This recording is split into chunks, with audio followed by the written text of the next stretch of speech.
have Victoria Kimani in the house, all the way from Kenya. Kimani from Kenya. That's a very good one. You're welcome to Saturday night. Thank you. Well, earlier on when you came in, I was like, okay, I was waiting and looking to see the Kenyan thing in you, but apparently you have sunk into the Nigerian thing and you're drowned in it. You would pass for a Nigerian girl. Any day. Oh, wow. Okay. That's a compliment. Thank you. A lot of people say that, actually, but probably because I have so many Nigerian friends and I'm always here, so maybe the food is getting to me. I don't know. Okay, so the food. What food is it? What particular one? I have so many that I love. We don't really eat yams very much in Kenya, or even plantains. Okay. So, edikanko soup, egusi soup. You have gone very well. I had egusi last night for dinner. It's my favorite every time. Wow, edikanko. Yes. You went all the way to edikanko. Not even you're talking about rice or plantain or those edikanko. Wow, man! I give you. Thank you for that. Yeah. Wow. So for how long have you been in Nigeria? Well, this particular trip, I've been here for about 2 weeks. Just here to promote my music and promote the new music video. But I used to live in Nigeria before. When I was about 14, my parents are missionaries, and they came to Benin City, Nigeria, and we were living in the States before we got to Nigeria, and they said, hey, we're giving you 2 weeks, say bye to your friends, we're going to Nigeria. And at the time, I didn't know how long we were going to be in Nigeria, but we ended up staying for 2 years in Benin City, Nigeria. Yeah. Whoa. Yeah. That was quite a transition. Very much so. So what was it like then? At first it was a culture shock because even before I went to Kenya, the first African country I came to was Nigeria. So I didn't know what to expect. I've always been the child that has African parents in America, but I was raised as an American, but in an African home. Would you say Nigeria has impacted on you positively? Definitely. Most definitely. There's first of all, I love the fact that Nigerians are so proud of their culture, and they're proud, very, very proud group of people. And I think that's amazing. I say this all the time while I'm in Kenya and while I'm doing my interviews that we should be more patriotic. Sometimes you can go to a football game, like let's say it's Kenya versus Nigeria, and you'll see some Kenyans there that are like Nigeria, and it's good, because they're the best. They have a great team, but I think we could be more. We can learn something from the Nigerians. I think we can be more patriotic and more just proud and keep our culture going. I think because we have so many tourists going in and out of Kenya that it's very easy to lose touch with that culture. Let's pause that commentary for now. Okay. And then because people are watching and they're like, okay, who is this girl talking about Nigeria, Kenya, America? Who is she? Who is this girl? Yes. Especially for those who didn't even catch your name, Victoria Kimani. Yes. Yeah, Victoria Kimani is from Kenya, but she grew up in the States. Yes. So can you tell us a bit about your background? Let's hear it from the horse's mouth. Okay. From Victoria's mouth. I am Victoria Kimani. All right. I'm a singer. I'm also a songwriter.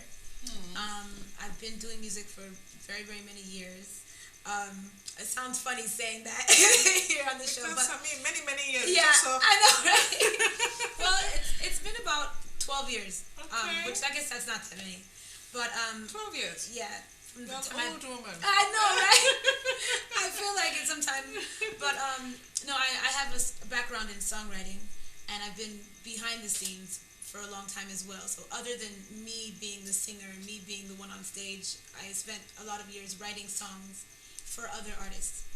And so that's kind of how I started in the industry professionally when I was in the States. Okay, so you grew up in the States. You were born in the States? Yes. You grew up in the States. You had all your educational process in the States? Except for the end, where I finished high school in Benin City.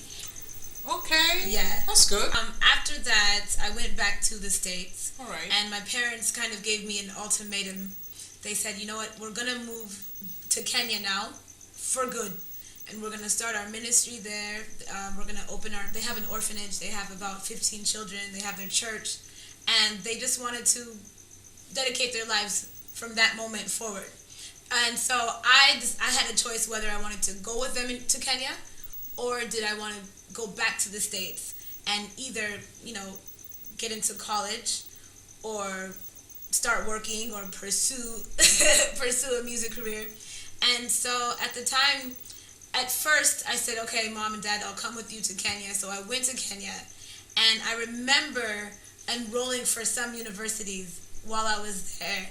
And I just remember just having this feeling like, I don't belong here. What am I doing? And I remember even starting school at one point, starting college, and I was just like, I just don't feel like this is what I need to be doing. Everything the teacher was saying was great, it was good, but it was going in one ear and out the other, because I kept thinking, I could be in the studio, I could be singing, I could be performing, I could be doing so many things. I met a lady named Mercy Myra, which is one of Kenya's first R&B soul singers. And she allowed me to sing backup for her. And so as soon as that came, the rest was history. We started touring. We went to, Tanzania, Burkina Faso. We toured all over Kenya.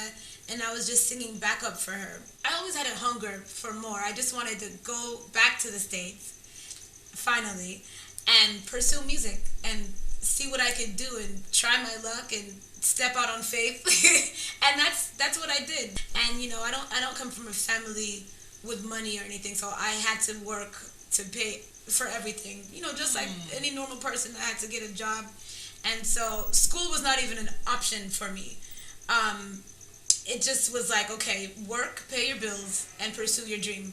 And that's all you have to do. And so that's basically what I did. And sooner or later, I found myself in the studio with producers who had been working with Boyz II Men, Britney Spears, Beyonce, real producers. And I would just go in there and, hello, I sing, here's my demo. And they would say, okay, we're not looking for artists right now, but we are looking for songwriters who can write songs. And then we submit them to these bigger artists. And so that's how I got my start. It did pay off in some ways. Eventually, I ended up getting signed. I've had 2 deals before signing to Chocolate City, which is where I'm signed now, here in Nigeria. But I was in a girl group. It was actually a duo. It was me and another girl. And we were signed to Los Angeles Laker Ron Artest. His new name is Meta World Peace. A lot of people, it's so funny, he changed his name. But it was kind of like a development deal. It was, he invested in us as artists, so for those 2 years, we were able to just do music full time. If I wasn't hearing it from you, I'd probably say, okay, maybe it's just one of those things, the success stories you tell. Before people would appreciate you, you have to tell them that, come, I cleaned the floors, I did this, I did this, I did that. Yeah, there was a lot of struggles. A lot of times I felt, inferior as a black girl in America, as a darker skinned girl in America, being a girl from Africa living in America. There's a lot of challenges that I faced. I've had people tell me to my face, you're not going to make it here because you're black, or because you're this, or you need to get lighter. I've had people tell me all kinds of things. But I think the reason why right now I still have just that, I'm still spontaneous, because literally I've been in days where I said, you know what, God, if this is not for me, give me a different desire, give me a different passion, and I can step away from music. I don't need to, if it means that I'm not meant to do it. So I think it's just God that keeps me going. And so did you take some of those advice they gave to you? Did you get lighter? No way. No way. I value myself too much, and I love my complexion. I wouldn't change it for anything. Great.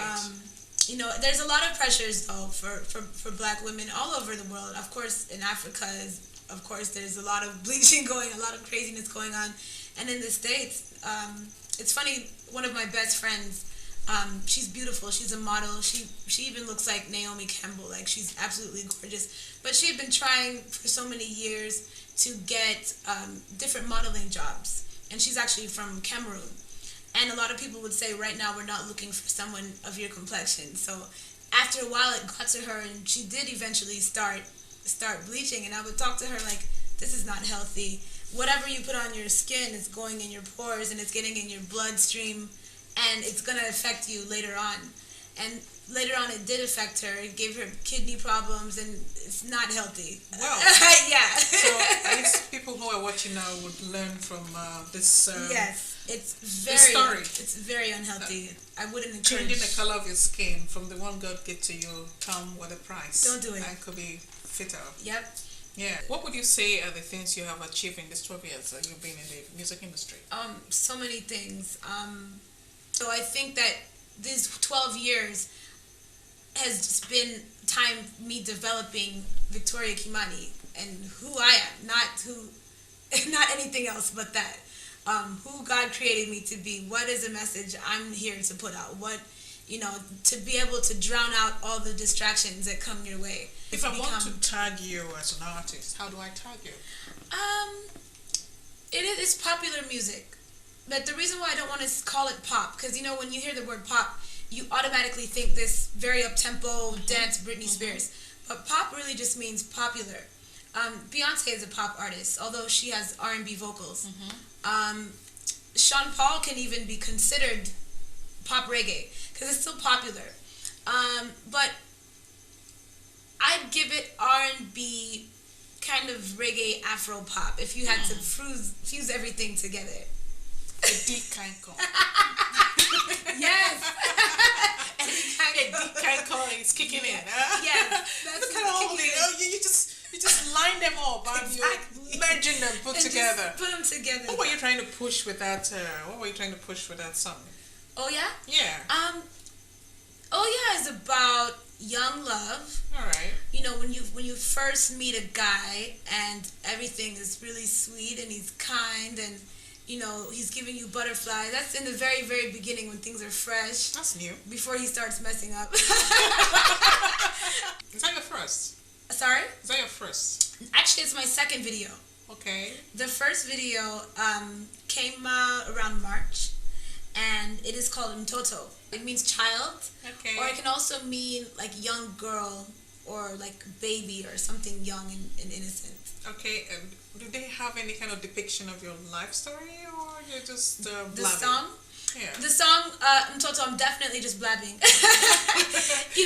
I think because of so many years of writing so many different kinds of songs, I've grown to appreciate songs that don't make you think about anything. Because sometimes I want to be really deep, and I have those type of records that I'll release soon that are really serious. They talk about things that are happening in the world, from politics to just all kinds of things that you can think of. But sometimes I'm in my room and I just want to dance, and I don't want to think about anything. I just want to hear anything. It doesn't even matter. You can say the sky is blue, the grass is green, or whatever you say, and it's just, as long as it's catchy and the beat is nice, sometimes that's a way for me to escape. So when I wrote Mtoto, it was just kind of like just sweet anything, nothing. Just sweet little nothing, and I think those type of songs are really great when you're with your friends and you're having a good time, and it's just catchy. It's not too serious, and that was what I was thinking when I wrote that song. Once upon a time, music was like a medium to reach out to people, to also teach, give some didactic meanings to issues in life. But these days, it's just sweet little nothing. That's true. These days, when you give people the truth, a lot of times they feel like they're being preached to, and you almost have to trick them. As an artist, if you're going to teach people, or like you said, be a medium, you almost have to spoon feed it and do it in a way that they can still move to it. I think Fela was able to do that. He was able to say the truth, but you still want to dance, and I think that with that record in total, as much as it's sweet little nothing, in the actual content, it actually promotes abstinence. How is the atmosphere like in Kenya? The music atmosphere in Kenya, how is it like? Kenya is, as I said before, it's very international. We like anything from outside. We even have Naija Night at one of the biggest clubs there, where they just only play Nigerian music. And it's great. There's all the Nigerians that live in Kenya come out, and all the people who love the music come out. And it's once a month. But even outside of that, even in the club, we have at least an hour where they just play Nigerian music, and then we have an hour of hip hop or an hour of old school. We really mix it up.